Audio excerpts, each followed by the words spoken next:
Good evening to all అండి. మీ అందరికీ తెలిసిన విషయమే, గత 13వ తారీఖున ఎలక్షన్ మరుసటి రోజు మన జిల్లాలో జరిగిన గొడవల గురించి అందరికీ తెలిసిన విషయమే. వాటి విషయంలో మన జిల్లా పోలీసు యంత్రాంగం అంతా కూడా మన జిల్లా ఎస్పీ మల్లికా గారికి ఐపీఎస్ మేడం గారి ఆదేశాల ప్రకారంగా ఆ రోజు అల్లర్లలో పార్టిసిపేట్ చేసిన వాళ్ళందరికీ కూడా వీడియోల ద్వారా వివిధ సోర్సెస్ ద్వారా వాళ్ళందరినీ ఐడెంటిఫై చేస్తూ వాళ్ళందరి మీద కేసులు బుక్ చేస్తూ రిమాండ్ కూడా పంపించడం జరుగుతూ ఉంది. ఇది ప్రాసెస్ నడుస్తూనే ఉంది.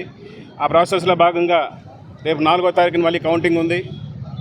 మళ్ళీ ఇటువంటి అల్లర్లు చోటు చేసుకోకుండా ఉండాలని, చోటు చేసుకుంటే మళ్ళీ ఎవరైనా అల్లర్లకి ప్రేరేపించినా, అల్లర్లలో పార్టిసిపేట్ చేసినా పోలీసు వారి చర్యలు ఏ విధంగా ఉండబోతున్నాయి అని తెలియజేయడానికి ఈరోజు ఇక్కడ ఈ మాక్ డ్రిల్ కండక్ట్ చేయడం జరిగింది.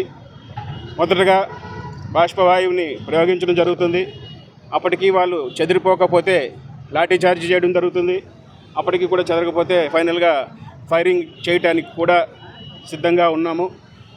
అంచేత ప్రతి ఒక్కరికి విజ్ఞప్తి ఏది అంటే, ఎవరు కూడా ఈ అల్లర్లలో పార్టిసిపేట్ చేయకుండా, అల్లర్ని ప్రోత్సహించకుండా ఫేక్ న్యూస్లు, ఈ సోషల్ మీడియాలో ఫేక్ న్యూస్లు కూడా పంపిస్తూ ఉన్నారు. ఆ ఫేక్ న్యూస్లు కూడా సోషల్ మీడియాలోని సర్క్యులేట్ చేస్తే వారి మీద కూడా కఠినమైన చర్యలు తీసుకోవడం జరుగుతూ ఉంది.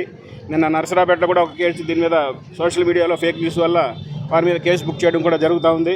కాబట్టి మీడియా వాళ్ళకి కూడా మేము తెలియజేసేది ఏంటంటే, ఈ ఫేక్ న్యూస్లు ఏవి కూడా స్ప్రెడ్ చేయకుండా ఉండాలని, ప్రజలందరూ ప్రశాంతంగా ఉండాలని, ఎటువంటి గొడవల్లో ఇన్వాల్వ్ కాకుండా ఉండాలని మా జిల్లా ఎస్పీ మల్లికా గారికి ఐపీఎస్ మేడం గారి ఆదేశాల ప్రకారంగా ఈరోజు ఇది కండక్ట్ చేశాము. ఇది మా ఎస్పీ గారి మెసేజ్ జిల్లా ప్రజలందరికీ తెలియజేస్తూ ఉన్నాము. Thank you and all.